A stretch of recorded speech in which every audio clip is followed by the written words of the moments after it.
Глава 242.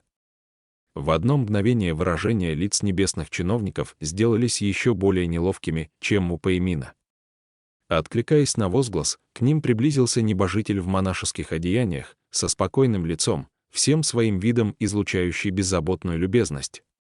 Это был Селянь. Остальные поприветствовали: «Ваше Высочество, наследный принц». «Ваше Высочество». Каждый без исключения старался вести себя с принцем крайне осторожно и вежливо. Селянь тоже предельно учтиво поздоровался со всеми, затем вышел навстречу Юйшихуан со словами: «Ваше превосходительство, повелительница дождя». Юйшихуан, ведя за поводья своего громадного черного быка-хранителя, подошла к временно возведенному шалашу и чуть склонила голову в сторону принца. На спине быка покачивались большие ящики с дарами земли, которые она привезла специально для других божеств. Поговаривали, что эти дары обладают чудодейственным эффектом укрепления здоровья. Едва услышав об этом, небесные чиновники разделились на две части. Одни радостно бросились разбирать подарки, другие не шелохнулись. Селянь, к примеру, остался стоять на месте, и Юйшихуан обратилась к нему: «Я принесла вашему высочеству кое-что особенное». Селянь улыбнулся: «Ах, в таком случае, заранее вас благодарю». Что же это? Повелительница дождя достала из рукава нечто, завернутое в белую тряпицу, а когда раскрыла сверток, Селянь с блеском в глазах воскликнул: «Премного благодарен вашему превосходительству». Я как раз повсюду их искал. Фэн Синь, который тоже подошел посмотреть, подхватил редчайшие шелковые нити. Превосходно. Наконец-то можно будет починить эту твою штуку. Пошарив в рукаве, Селянь достал порванную надвое белую ленту и радостно ответил: «Да. Наконец-то у меня есть подходящий материал для починки. Я немедля этим займусь». Фэн Синь одернул: «Ты? Да брось. Что ты можешь починить? Попроси о помощи кого-нибудь еще». Он обернулся и крикнул: «Му Цин! Для тебя есть работенка». Му Цин, неторопливо приблизившись, язвительно бросил: «Чего? Что ты имеешь в виду? Чтобы я ее зашивал, ты же, вроде, поднаторел в этом деле». Му Цин хмыкнул: «Умеете же вы сваливать работу на других? Опять приняли меня за слугу. Не равен час, полы мести заставят». Селянь весело рассмеялся: «Ладно, ладно. Я сам справлюсь». Однако Му Цин уже забрал из рук принца ленту и, закатывая глаза, отправился искать иглу. Тем временем Пэймин тоже вышел поздороваться, хотел даже похлопать черного быка по голове, но тот звонко клацнул зубами, едва не отхватив небожителю пальцы. Получив отпор, генерал Пэй удалился. Юйшихуан спросила принца: «Рука генерала Пэя до сих пор не зажила, нет?» В тот раз они с Жунгуаном условились, что за использование меча Мингуана, помимо извинений, Пэймин расплатится рукой. В результате обида Жунгуана улетучилась, и он проявил милосердие, не стал отнимать руку. Однако все же нанес серьезную рану. Вот как. Неудивительно, что генерал Пэй теперь ходит с таким странным выражением лица. Селянь же подумал: а вот выражение лица у него странное вовсе не поэтому. Пэймин слишком близко к сердцу принял факт, что повелительница дождя спасла его и на горе Тунлу, и после, в столице бессмертных. Такой мужчина, как он, молодцеватый и похваляющийся собственным бесстрашием, просто не мог смириться с потерей лица перед женщиной, в особенности перед той, с кем их связывали давние конфликты. По сравнению с повелительницей дождя ему было гораздо проще противостоять женщинам, подобным Сюань-Цзи. Возвращаясь к случившемуся в своих мыслях снова и снова, Пэймин так и не сумел успокоиться, а при виде Юйшихуан вновь переживал случившееся, поэтому и выражение лица у него делалось соответствующее. Впрочем, повелительнице дождя и невдомек было, что именно тревожит генерала Пэя, и она каждый раз при встрече приветствовала его вежливой улыбкой. Однако оба воспринимали случившееся по-разному, и потому такие встречи выглядели до странного комично. «Верно, ваше высочество», — спросила Юйшихуан: «а что стало с Сюань-Цзи? Ее заточили под горой». Хотите навестить ее? После грандиозного сражения сбежавшие из мест своего заточения демоны были временно заключены под стражу в тюрьме, построенной под горой Тайцан. Селянь повел туда Юйши Хуан, но еще не дойдя до места, они услышали издалека грубую ругань. Бань Юэ и Пэй Су сидели у входа в темницу с бесстрастными лицами. Сейчас небесным чиновникам не хватало людей, поэтому этих двоих отрядили в помощь небесным чертогам стражить темницу. Внутри был заперт Кэмо, у которого при виде старых врагов глаза наливались кровью, и он целыми днями без устали бранил Бань Юэ и Пэй Су всевозможными ругательствами. Они же притворялись, что не слышат, и, подобно деревянным болванчикам, сидели рядышком у входа. Увидев пришедших, двое поднялись на ноги и поприветствовали: «Ваше Высочество, Ваше Превосходительство». Повелительница дождя протянула им ящик с дарами земли, а Селянь сказал: «Спасибо вам за помощь». Ее превосходительство пришла повидать Сюань-Цзи. Пэй Су, поколебавшись, произнес: «Сюань-Цзи, Селянь, чувствуя неладное, спросил, что-то не так, войдя в темницу и отыскав место, где держали Сюань-Цзи. Они с повелительницей дождя так и остолбенели. В клетке оказалось пусто, осталось лишь изношенное до дыр свадебное платье. Пэй Су пояснил: Сюань-Цзи прошлой ночью развоплотилась. Выходит, ее прежние обиды тоже рассеялись. Просто невероятно. Но ведь совсем недавно эта женщина была настолько одержима Пэймином, что цеплялась за него мертвой хваткой, никак не желая отпускать. «Должно быть, наконец одумалась», — произнес Селянь. Она все-таки поняла, почему за эти сотни лет превратилась из доблестной и бесстрашной дочери полководца в безумную брошенную женщину, способную вызвать к себе лишь презрение. Что она потеряла и что получила? Должно быть, Сюань-Цзи испытала невыносимый стыд, не желая больше вспоминать об этом. Она всем сердцем мечтала, чтобы бросивший ее мужчина передумал и вернулся, тронутый ее жертвами или же поддавшийся на угрозы. Но вдруг обнаружила, что с самого начала ничего нельзя было изменить. Она, наконец, все осознала. Но дело в том, что ее в этом мире держала лишь привязанность к Пэймину и нежелание смириться со своей судьбой. А с пришедшим осознанием отпала нужда оставаться здесь. Если подумать, в этом не было больше смысла. Повелительница дождя села там же, словно намереваясь прочитать для Сюань-Цзи посмертную молитву. Все-таки, кроме нее, та была последним выходцем из государства Юйши. Селянь, чтобы не мешать, вышел из темницы.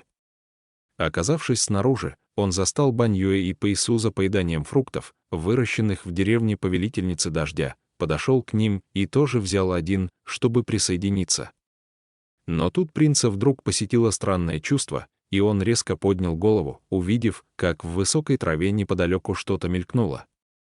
Позабыв о фруктах, Селянь бросил: «Присмотрите здесь за всем», и помчался в погоню. Неизвестная тварь в траве, обнаружив, что ее заметили, рванула прочь быстрее. Селянь мог догнать беглеца за 8 шагов, но сделал лишь 4 и понял, за кем гонится. Мысли замелькали быстрее молний, и принц замедлил шаг. Он дал беглянке небольшую фору, после чего неожиданно вылетел сбоку, заслонив дорогу. Дева Цянь-Лань решили уйти, не попрощавшись, перед ним оказалась Цянь-Лань, которая пыталась незаметно сбежать в обнимку со своим дитя.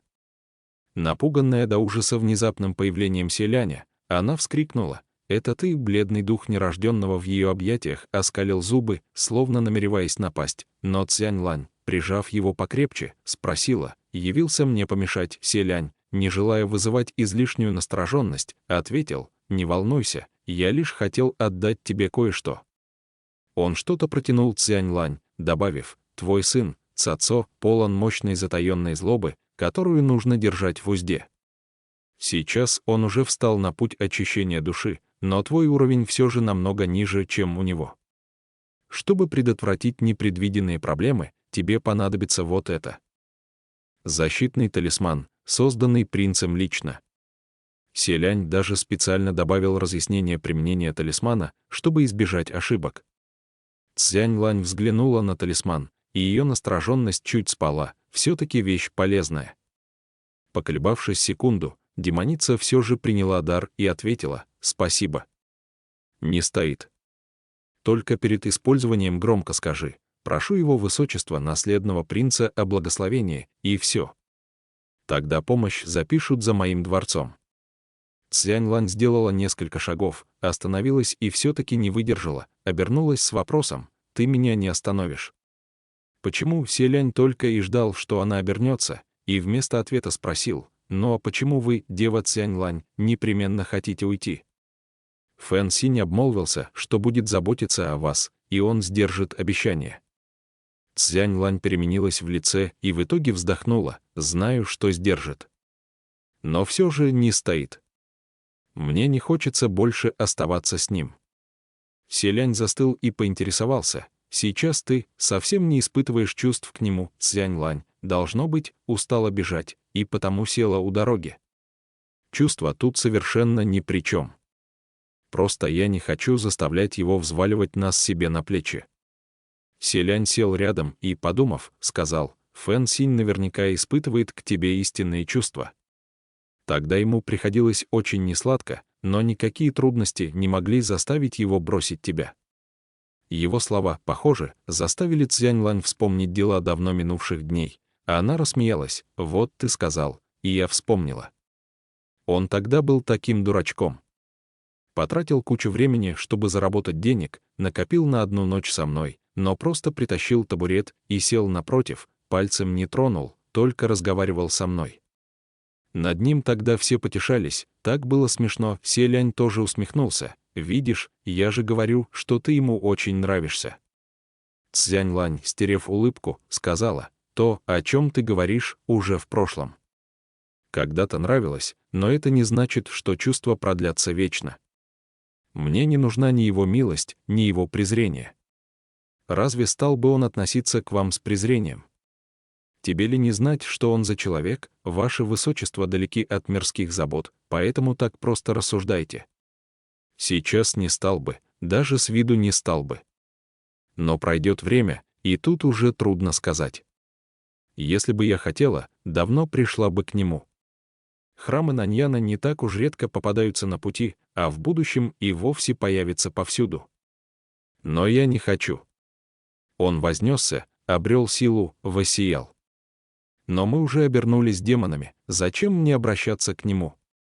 Небесный чиновник будет носиться с 2 демонами. Только проблем ему добавлять.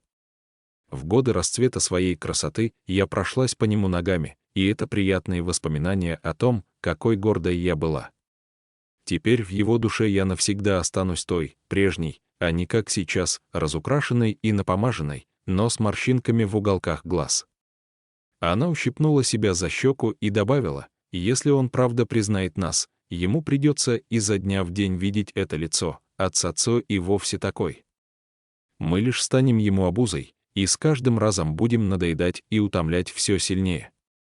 Однажды все это обернется презрением. Чего ради?» Слишком трагичный исход, не так ли? Пока она говорила, дух нерожденного то и дело облизывал ее лицо влажным языком, вызывая странное и отвратительное ощущение умиления, как непослушный ребенок. Впрочем, простой наблюдатель не смог бы на это смотреть, испытывая лишь омерзение. Цзянь-Лань, поглаживая сына по лысой голове, продолжила: «Все равно мне достаточно одного Цацо. Ну кто из нас в бездумной молодости не давал клятв и обещаний вечной любви? Не бросался словами о каких-то чувствах, любви навсегда? Но чем дольше я обитаю на этом свете, тем больше понимаю. Навсегда и тому подобные слова — это что-то нереальное. И всегда останется нереальным. Было, и на том спасибо. Никому не под силу по-настоящему доказать это. Я не верю». Она безнадежно добавила: «Фэн Синь хороший человек. Просто, правда, минуло слишком много времени. Все изменилось, и лучше нам забыть о прошлом». Селянь молча слушал, не перебивая, но в душе сказал сам себе: «Нет». В его сердце звучал голос, который говорил: «В жизни бывает навсегда. И есть те, кому под силу это доказать. Я верю». Цзянь-Лань все-таки ушла, забрав Цацо. Когда повелительница дождя закончила молитву за упокоение души развоплотившейся Сюаньцзи, Селянь проводил ее в обратный путь и вернулся на гору Тайцан, чтобы сообщить Фэн Синю об уходе Цзяньлань, но не нашел его. Зато пока он бродил в поисках среди шумной толпы, кто-то вдруг крикнул: «Тайхуа, ты как раз вовремя. Есть минутка. Помоги кое-что посчитать». В шалаше до сих пор искали кого-нибудь для подсчетов добродетелей. Лан Цинцу, спешно скрываясь, издалека ответил: «Не надо мне ничего поручать, я занят, найдите кого-нибудь другого». Селянь со вздохом подумал, что ему стоит самому вызваться и все пересчитать, но сделал лишь пару шагов, когда услышал за спиной: «Наста, Саве». «Ваше Высочество». Селянь обернулся, Лан Цинцу стоял прямо за ним. Почесав щеку, тот сказал: «Можно поговорить с тобой наедине?» «Хорошо», — согласился Селянь. Они с Лан Цинцу вышли из убогого палаточного дворца небожителей, и на ходу Селянь спросил: «Как дела у Гуцзы?» «Все в порядке», — Лан Цинцу горько усмехнулся. «Не знаю, можно ли считать, что все в порядке. Мальчишка целыми днями выспрашивал у меня, где его отец, было ужасно жаль его, так что мне пришлось собрать крохи души лазурного демона в лампу. Теперь он каждый день носится передо мной в обнимку с этой лампой и спрашивает, что сделать, чтобы душа из лампы выросла». Я просто, Лан Цинцу явно пребывал в подавленном состоянии, и если поразмыслить как следует, в этом нет ничего удивительного. Вот только совершенно неясно, почему он пошел на такое, ведь Ци Жун погубил всю его семью. Селянь едва не похлопал его по плечу, поддавшись порыву, но вспомнил, что сам натворил в Юнань, и все-таки сдержался, лишь мягко произнеся: «Тебе нелегко приходится». «Ну так, о чем ты хотел поговорить со мной?» Поколебавшись мгновение, Лан Цинцу запустил руку за пазуху, что-то вынул и протянул принцу со словами: «Об этом». При виде протянутой ему вещицы Селянь на миг задержал дыхание. То была маленькая, яркая и блестящая коралловая бусина алого цвета. Голос Селяня дрогнул: «Это бусина — реликвия, оставленная потомком-основателем государства Юнань». Тут Селянь наконец понял, что перед ним не та бусина, что упала с косицы Хуачена, а та, что принц сам когда-то подарил Лан Ину. Это не бусина Хуачена. Ощущая неподдельное разочарование, Селянь все же взял вещицу из рук Лан Цинцу, который сказал: «Покойный предок говорил, что многим обязан тому, кто подарил ему это. Что даритель когда-то помог ему. И что это очень хороший человек». Лан Цинцу добавил: «Но сам наш предок совершил нечто такое, из-за чего тот человек потерял все. Предок говорил, что не жалеет о содеянном, он не мог поступить иначе.